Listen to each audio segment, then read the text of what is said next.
Hello everyone. Welcome to exam guidance. आज 17, 18 और 19 मई के बेस्ट करंट अफेयर्स देखेंगे। आप सभी से रिक्वेस्ट है वीडियो पूरा देखें क्योंकि मैं आपको बहुत सारे स्टैटिक की फैक्ट बताऊंगा क्वेश्चन से रिलेटेड। तो स्टार्ट करेंगे फर्स्ट क्वेश्चन से। आज का हमारा फर्स्ट क्वेश्चन, किस देश की पहली सिख महिला पत्रकार मनमीत कौर को ब्रिटेन में प्रतिष्ठित पुरस्कार के लिए नामांकित किया गया है? Which country's first Sikh female journalist Manmeet Kaur has been nominated for a prestigious award in the UK? तो इस क्वेश्चन का राइट आंसर हो जाएगा option number C Pakistan. Option number C Pakistan. चलो अब इस क्वेश्चन से रिलेटेड कुछ बातें देखते हैं नेक्स्ट स्लाइड से। नेक्स्ट स्लाइड में है क्या वो देखो, ये मनमीत कौर की तस्वीर है। चलो इसके आगे समझना। द एक्सप्रेस ट्रिब्यून न्यूज में शनिवार 16 मई की एक रिपोर्ट के अनुसार 25 वर्षीय मनमीत कौर को ब्रिटेन स्थित द सिख ग्रुप द्वारा दुनिया भर में 30 साल से कम उम्र की 100 सबसे प्रभावशाली सिख हस्तियों में से एक के रूप में चुना गया है। द सिख ग्रुप में खेल, दान, मीडिया, मनोरंजन, शिक्षा, निस्वार्थ स्वैच्छिक सेवा आदि शामिल है, जिसे सिखों द्वारा सम्मान दिया जाता है। चलो जो बातें इंपॉर्टेंट थी मैंने आपको बताई। आगे बढ़ते हैं। अब आगे है क्या वो देखते हैं नेक्स्ट स्लाइड से। हाँ, किस देश ने एक नया राजनीतिक मानचित्र प्रकाशित करने का निर्णय लिया है? Which country has decided to publish a new political map? तो इस क्वेश्चन का राइट आंसर हो जाएगा option number C Nepal. Option number C Nepal. चलो अब इस क्वेश्चन से रिलेटेड कुछ बातें देखते हैं नेक्स्ट स्लाइड से। हाँ ध्यान देना। नेपाल सरकार ने सोमवार को उत्तराखंड स्थित लिपू लेक और काला पानी को अपना क्षेत्र बताते हुए नया नक्शा जारी किया। भारत और नेपाल के बीच इस इलाके को लेकर तनाव बरकरार है। नेपाल सरकार ने लिपू लेक और काला पानी को अतिक्रमण बताकर विरोध जताया है। अब ध्यान देना, सीन है क्या। देखो ये जो है वो नेपाल है, मैप में आप देख सकते हैं, और ये जो स्पोर्ट देख रहे हो ये हमारा डिस्प्यूटेड एरिया है, काला पानी रीजन। ठीक है। अब कुछ और इंपॉर्टेंट बात है, ध्यान देना। नेपाल का जो कैपिटल और जो लार्जेस्ट सिटी है वो काठमांडू है। करेंसी जो है वो नेपालीज रुपी है। और प्रेजेंट में जो प्रेसिडेंट है उनका नाम है विद्या देवी भंडारी। और प्रेजेंट में नेपाल के जो प्राइम मिनिस्टर है उनका नाम है केपी शर्मा ओली। क्या नाम है? केपी शर्मा ओली। चलो बढ़ेंगे नेक्स्ट क्वेश्चन की तरफ। नेक्स्ट क्वेश्चन क्या वो देखते हैं नेक्स्ट स्लाइड से। हाँ ये भी क्वेश्चन काफी खूबसूरत, ध्यान देना। आत्मनिर्भर भारत अभियान के तहत मनरेगा के लिए कितनी अतिरिक्त राशि का आवंटन किया गया है? How much additional amount has been allocated to MNREGA under Atmanirbhar Bharat अभियान? तो इस क्वेश्चन का राइट आंसर हो जाएगा option number B 40,000 crore, 40,000 crore. चलो इस क्वेश्चन से रिलेटेड कुछ बातें नेक्स्ट स्लाइड से देखते हैं। नेक्स्ट स्लाइड में क्या वो देखो। हाँ इस बात को आप वीडियो पॉज करके अच्छे तरीके से पढ़ लेना। ये जो डिटेल गिवन है इसे आप अच्छे तरीके से पढ़ लेना, ठीक है। मनरेगा को पहले नरेगा के नाम से जानते थे, ये बातें ध्यान रखना, इसे भूलना नहीं, ठीक है। चलो आगे बढ़ते हैं। अब आगे है क्या वो देखते हैं नेक्स्ट स्लाइड से।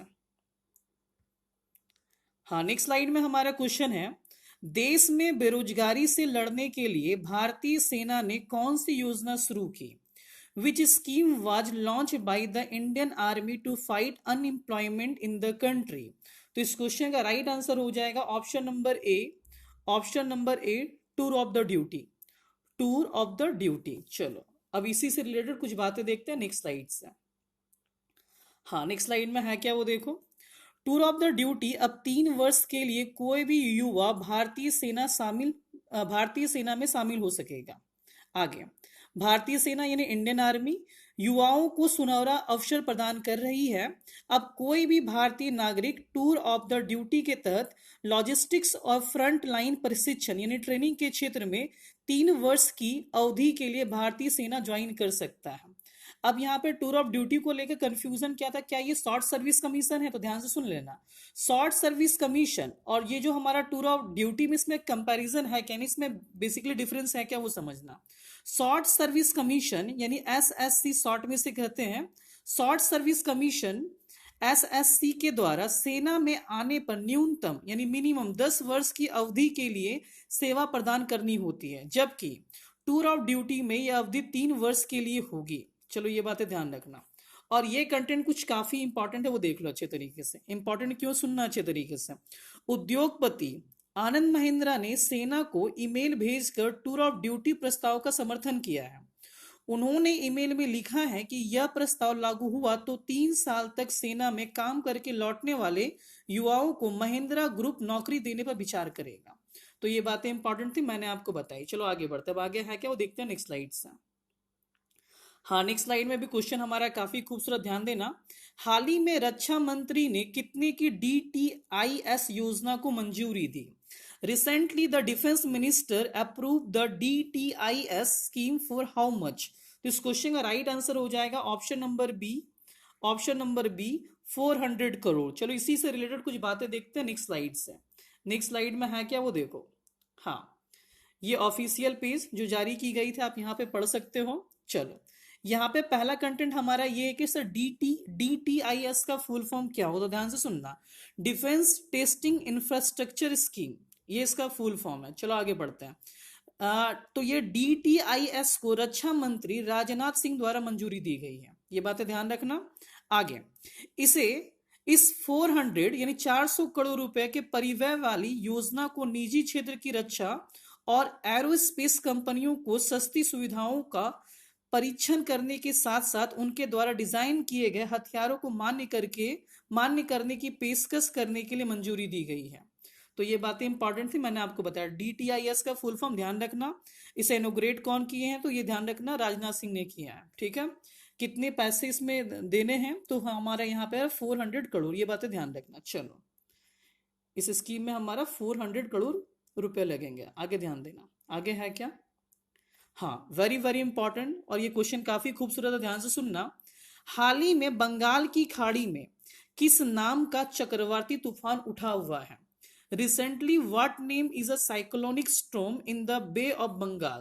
तो इस क्वेश्चन का राइट आंसर हो जाएगा option number D, option number D Amphan. Basically सभी को नाम तो पता है अम्फान, लेकिन इससे रिलेटेड कुछ बातें जो जाननी चाहिए स्टूडेंट को वो पता नहीं होता है, तो मैं आपको बता रहा हूँ नेक्स्ट स्लाइड से। नेक्स्ट स्लाइड में है क्या वो देखना। हाँ ध्यान देना, ये तस्वीर, चलो ये तो वायरल हुई है अभी सोशल मीडिया में, ध्यान देना। ये जो हमारा कंटेंट बहुत ही इंपॉर्टेंट, ध्यान से सुनना।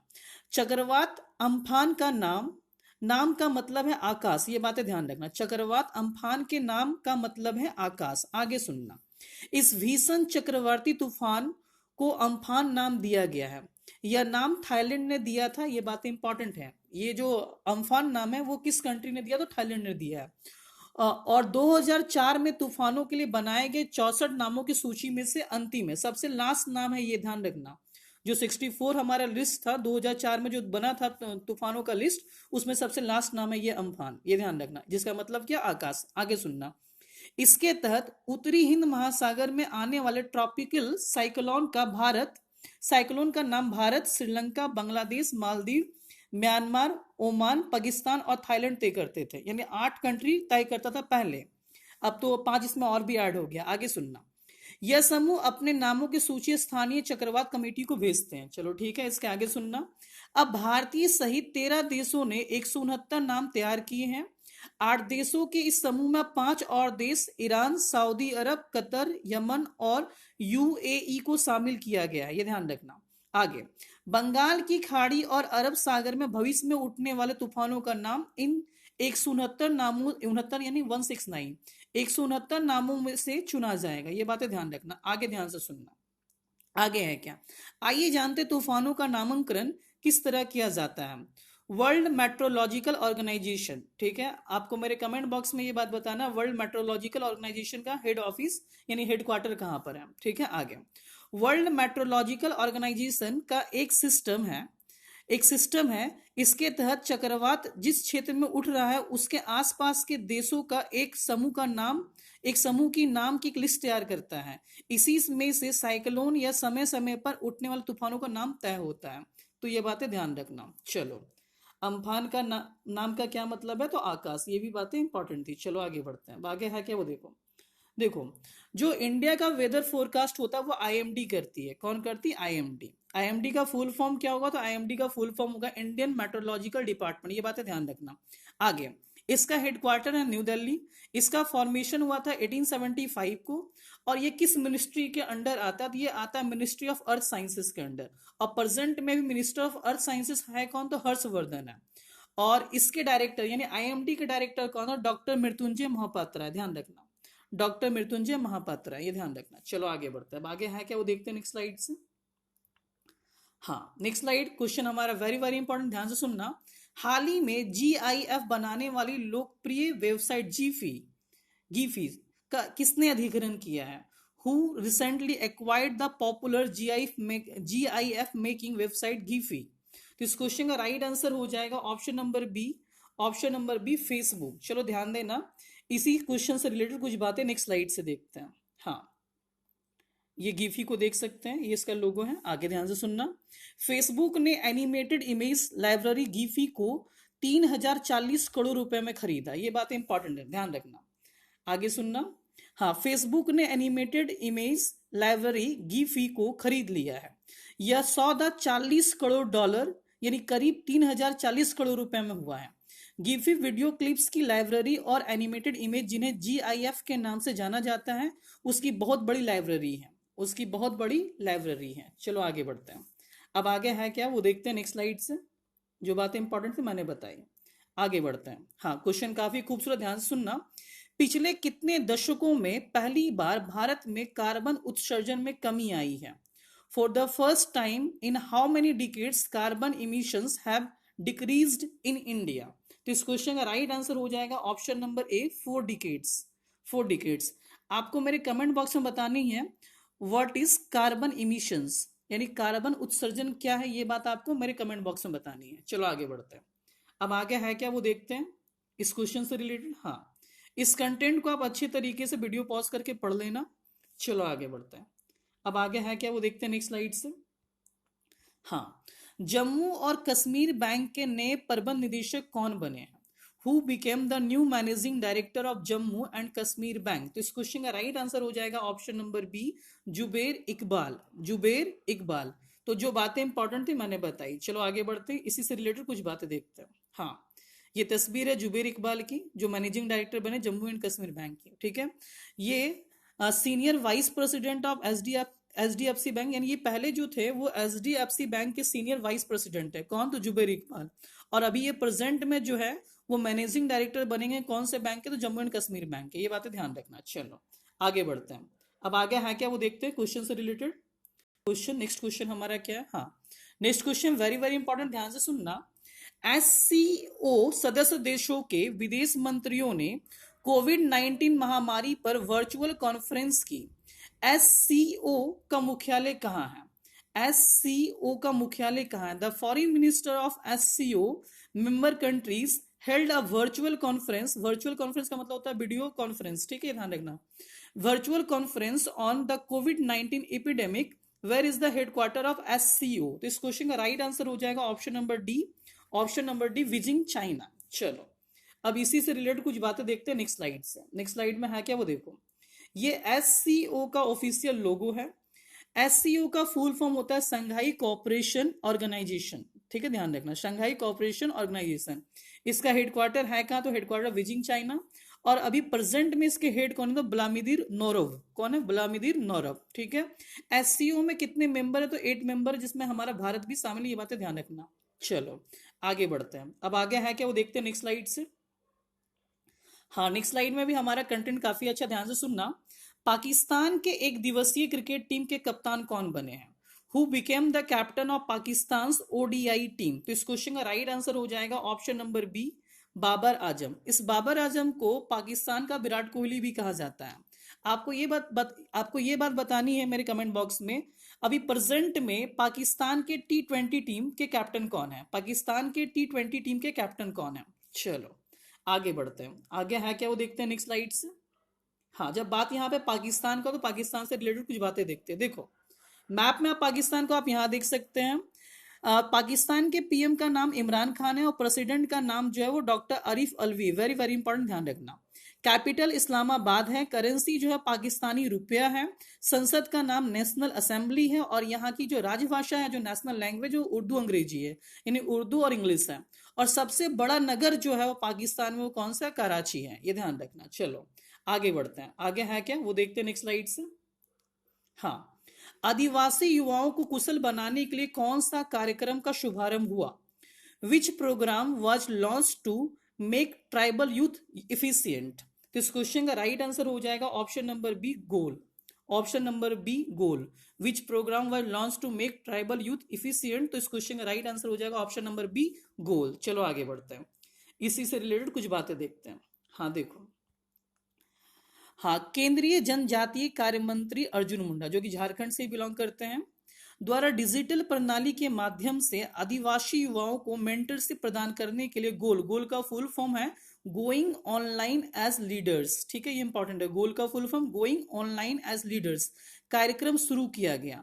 गोल यानी गोइंग ऑनलाइन एज लीडर्स। चलो आगे, कार्यक्रम जनजातीय कार्य मंत्रालय के साथ शुरू की गई है, फेसबुक इंडिया की संयुक्त पहल है ये, ठीक है, ध्यान रखना। आगे, गोल कार्यक्रम का उद्देश्य यानी ऑब्जेक्ट डिजिटल मोड के माध्यम से आदिवासी युवाओं को सलाह प्रदान करना है और आदिवासी युवाओं की छिपी प्रतिभाओं की खोज करने के लिए एक उत्प्रेरक के रूप में कार्य करना है।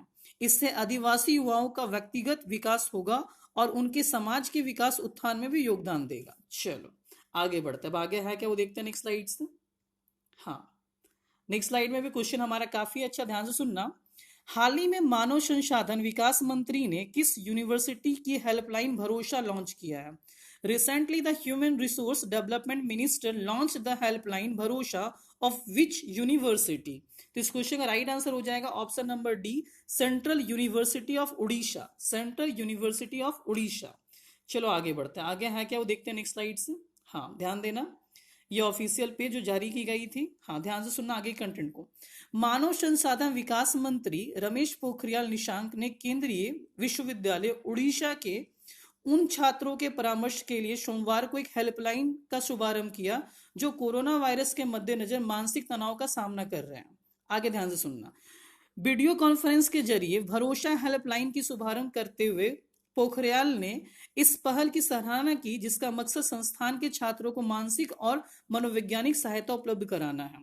आपको मेरे कमेंट बॉक्स में बतानी है प्रेजेंट में एजुकेशन मिनिस्टर कौन है, प्रेजेंट में एजुकेशन मिनिस्टर कौन है, ये बात आपको मेरे कमेंट बॉक्स में बतानी है। चलो आगे बढ़ते हैं, आगे है क्या वो देखते हैं। हाँ, क्वेश्चन ये भी काफी खूबसूरत, ध्यान से सुनना। हाल ही में world economic situation and prospect report किसने जारी की? Recently who release the world economic situation and prospect report? तो इस क्वेश्चन का राइट आंसर हो जाएगा option number A, United Nations, United Nations. चलो आगे बढ़ते हैं, आगे है क्या वो देखते हैं नेक्स्ट स्लाइड से। हाँ, इसी से रिलेटेड कुछ बातें ध्यान से सुनना। संयुक्त राष्ट्र यानी यूएन द्वारा वर्ष के बीच में जारी की जाने वाली यानी 2020 के मध्य की अपनी report world economic situation and prospects जारी की है। वेरी वेरी इंपॉर्टेंट, ध्यान रखना ये चीज है। आगे, यूएन ने इस रिपोर्ट में वित्तीय वर्ष 2020 और 2021 के लिए देशों के साथ वैश्विक यानी ग्लोबल अर्थव्यवस्था की वृद्धि की दर का भी अनुमान लगाया है। आगे ध्यान से सुनना, ये जो हमारा world economic situation and prospect report के अनुसार 2020 के मध्य तक भारत की विकास दर चालू वित्त वर्ष जो हमारा करंट ईयर है 2020 में 1.2% की दर से बढ़ने का अनुमान लगाया है। आगे, इस रिपोर्ट में भारत की विकास दर में मामूली वृद्धि का संकेत दिया है जबकि वित्त वर्ष 2021 में 5.5% की विकास दर से वृद्धि होने का अनुमान लगाया गया है। ये ध्यान रखना, वित्त वर्ष यानी फाइनेंशियल ईयर। चलो आगे बढ़ते हैं, आगे है क्या वो देखते हैं नेक्स्ट स्लाइड से। हाँ, ये भी क्वेश्चन काफी अच्छा, ध्यान सुनना। Wuhan diary dispatches from a quarantine city नामक पुस्तक किसने लिखी है? Who wrote the book Wuhan diary dispatches from quarantine city? तो इस कंटेंट इस बुक के जो राइटर है वो है फैंग फेंग। कौन है? फैंग फेंग, ये बातें ध्यान रखना। चलो आगे देखते हैं इस क्वेश्चन से रिलेटेड। हाँ, ये बुक की कवर पेज आप देख सकते हैं, ये बुक की कवर पेज है। चलो आगे बढ़ते हैं, अब आगे है क्या वो देखते हैं नेक्स्ट स्लाइड से। हाँ, ये भी कंटेंट हमारा काफी खूबसूरत, ध्यान से सुनना। द्रोणाचार्य पुरस्कार के लिए लगातार दूसरे वर्ष जसपाल राणा की सिफारिश की गई है। वे किस खेल के कोच हैं?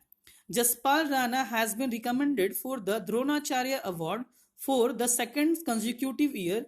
ही is the coach of which sport? तो इस क्वेश्चन का राइट आंसर हो जाएगा ऑप्शन नंबर डी, शूटिंग। चलो अब इसी क्वेश्चन से रिलेटेड कुछ बातें देखते हैं आगे। ये तस्वीर है जसपाल राणा जी की। चलो आगे बढ़ते हैं, अब आगे है क्या वो देखते हैं नेक्स्ट स्लाइड से। हाँ, ध्यान देना, जब बात यहाँ पे द्रोणाचार्य अवार्ड का हो रहा तो अच्छे तरीके से सुन लो। द्रोणाचार्य पुरस्कार आधिकारिक तौर पर खेल और खेलों में उत्कृष्ट कोचों के लिए द्रोणाचार्य पुरस्कार के रूप में जाना जाता है। आगे, भारत गणराज्य के खेल कोचिंग सम्मान है। यह पुरस्कार द्रोणा के नाम पर रखा गया, जिसे अक्सर द्रोणाचार्य या गुरु द्रोणा कहा जाता है, जो कि प्राचीन भारत के संस्कृत महाकाव्य महाभारत का एक पात्र है। चलो आगे सुनना। इस पुरस्कार में यानी इस अवार्ड में द्रोणाचार्य की एक कांस्य प्रतिमा, एक प्रमाण पत्र, औपचारिक पोशाक और 5 लाख का नगद पुरस्कार शामिल है। चलो ये बातें ध्यान रखना क्योंकि इससे क्वेश्चन आती है। चलो आगे बढ़ते हैं, अब आगे है क्या वो देखते हैं। हाँ, आपको ये बात बताना है द्रोणाचार्य अवार्ड स्टैब्लिश कब हुआ था, मेरे कमेंट बॉक्स में। चलो आगे बढ़ते हैं, अब आगे है क्या वो देखते हैं नेक्स्ट स्लाइड से। हाँ, वैश्विक महामारी कोविड-19 से मुक्त होने की घोषणा करने वाला पहला यूरोपीय देश कौन सा है? तो इस क्वेश्चन का राइट आंसर हमारा स्लोवेनिया हो जाएगा, which is the first European country to proclaim an end to the coronavirus epidemic. तो इस क्वेश्चन का राइट आंसर हो जाएगा ऑप्शन नंबर ए, स्लोवेनिया। चलो आगे बढ़ते हैं, आगे है क्या वो देखते हैं नेक्स्ट स्लाइड से। हाँ, आप देख सकते हैं ये यूरोपियन कंट्री है, यूरोपियन ये स्लोवेनिया का लोकेशन है, मैप में आप देख सकते हैं। कैपिटल यहाँ पे है, करेंसी देख लो, पीएम कौन है वो भी देख लो क्योंकि ये बातें इंपॉर्टेंट है। चलो आगे बढ़ते हैं, अब आगे है क्या वो देखते हैं नेक्स्ट स्लाइड से। हाँ, वर्ष 2020 के लिए vice admiral GM Hiranandani memorial rolling trophy किसने जीती है? Who has won the vice admiral GM Hiranandani memorial rolling trophy for the year 2020? तो इस क्वेश्चन का राइट आंसर हो जाएगा option number B, option number B, lieutenant commander Akshay Kumar, lieutenant commander Akshay Kumar. तो ये बातें इंपॉर्टेंट थी। चलो आगे बढ़ते हैं, ये क्वेश्चन भी काफी खूबसूरत है, ध्यान देना। हाँ, ये अवार्ड सेरेमनी की पिक है, देख सकते हैं। और प्रेजेंट में chief of the naval staff यानी नेवल स्टाफ के प्रेजेंट में जो हेड है वो कौन है? तो एडमिरल करमबीर सिंह है, एडमिरल करमबीर सिंह है। चलो आगे बढ़ते हैं, अब आगे है क्या वो देखते हैं नेक्स्ट स्लाइड से। हाँ, नेक्स्ट स्लाइड में है, किस संगठन के महानिदेशक रॉबर्ट अजोवेदो ने हाल ही में इस्तीफा देने का फैसला किया है? Robert Azevedo, the director general of which organisation has recently decided to resign? तो इस क्वेश्चन का राइट आंसर हो जाएगा option number C, WTO, option number C, WTO. चलो इससे से रिलेटेड कुछ बातें देखते हैं नेक्स्ट स्लाइड में। नेक्स्ट स्लाइड में है क्या वो देखो, नेक्स्ट स्लाइड में तस्वीर देख सकते हैं आप रॉबर्ट अजेवेदो की। चलो आगे बढ़ते हैं, आगे है क्या वो देखते हैं नेक्स्ट स्लाइड से। हाँ, ध्यान देना, इस कंटेंट को आप अच्छे तरीके से खुद से भी पढ़ लेना, ये जो लिखा हुआ है। ये ध्यान रखना, डब्ल्यूटीओ का फुल फॉर्म जो है वो हमारा वर्ल्ड ट्रेड ऑर्गेनाइजेशन है। और बेसिकली ये हमारा स्टैब्लिश हुआ था कब? तो स्टैब्लिश हुआ था 1 जनवरी 1995 को। और पहले डब्ल्यूटीओ को गैट के नाम से जानते थे। गैट का फुल फॉर्म हमारा है क्या? तो general agreement on tariffs and trade. ये बात इंपॉर्टेंट है, ध्यान रखना। और सबसे ज्यादा इंपॉर्टेंट इसका हेडक्वार्टर, तो हेडक्वार्टर जो है वो जेनेवा स्विट्जरलैंड में है। चलो आगे बढ़ते हैं, अब आगे है क्या वो देखते हैं नेक्स्ट स्लाइड से। हाँ, कोविड-19 लॉकडाउन के बाद शुरू होने वाला दुनिया का पहला खेल इवेंट कौन बना? Who became the first sports event in the world to begin after the कोविड-19 लॉकडाउन? तो इस क्वेश्चन का राइट ऑप्शन हो जाएगा हमारा ए, इस क्वेश्चन का राइट हमारा आंसर हो जाएगा option number A, Bundes league, Bundes league. ये ध्यान रखना, ठीक है। चलो आगे बढ़ते हैं, इसी से रिलेटेड कुछ बातें देखते हैं। ध्यान देना, पहली यूरोपीय फुटबॉल लीग कोरोना वायरस महामारी के बीच जर्मनी में 2 महीने बाद खाली स्टेडियम में फुटबॉल की वापसी हुई और लॉकडाउन के बाद बुंडेस लीग का फिर से आगाज हुआ। इस तरह ये लॉकडाउन के बाद शुरू होने वाली पहली यूरोपीय लीग बन गई। ये बातें ध्यान रखना। चलो आगे बढ़ते हैं, अब आगे है क्या वो देखते हैं नेक्स्ट स्लाइड से। हाँ, नेक्स्ट स्लाइड में आप देखो क्वेश्चन ऑफ द डे है। इन दोनों क्वेश्चन को सॉल्व करके आप मेरे कमेंट बॉक्स में बताना। ठीक इसके नीचे आप देख सकते हैं एक मैथमेटिक्स का क्वेश्चन है, ठीक इसके नीचे आप देख सकते हैं एक मैथमेटिक्स का ये क्वेश्चन है और एक रीजनिंग का क्वेश्चन है। ये क्वेश्चन ऑफ द डे में 2 क्वेश्चन है, इसे सॉल्व करके आप मेरे कमेंट बॉक्स में बताना। ये रीजनिंग और ये मैथमेटिक्स का क्वेश्चन है, इसे सॉल्व करके मेरे कमेंट बॉक्स में बताना। चलो इसके आगे है क्या वो देखो। हाँ, ये 2 पिक है, आपको बताना है ये दोनों पिक किनका है, ये बेसिकली नाम बताना है क्योंकि ये तस्वीर जो है वो काफ़ी अभी वायरल है सोशल मीडिया में और ये अभी काफ़ी फेमस है। बेसिकली अभी इनको कुछ बनाया भी गया है WTO में, क्या बनाया गया वो भी बात आप मेंशन करना, और इनका नाम क्या वो बात आप बताना, ठीक है। और अभी प्रेजेंट में इंडिया के ये किस पोस्ट में वो भी बात आपको बताना। तो आज के लिए बस इतना ही है। यदि वीडियो आपको अच्छा लगे तो प्लीज़ चैनल को सब्सक्राइब जरूर करना, लाइक करना ना भूलना और शेयर करना ना भूलना। Thank you very much.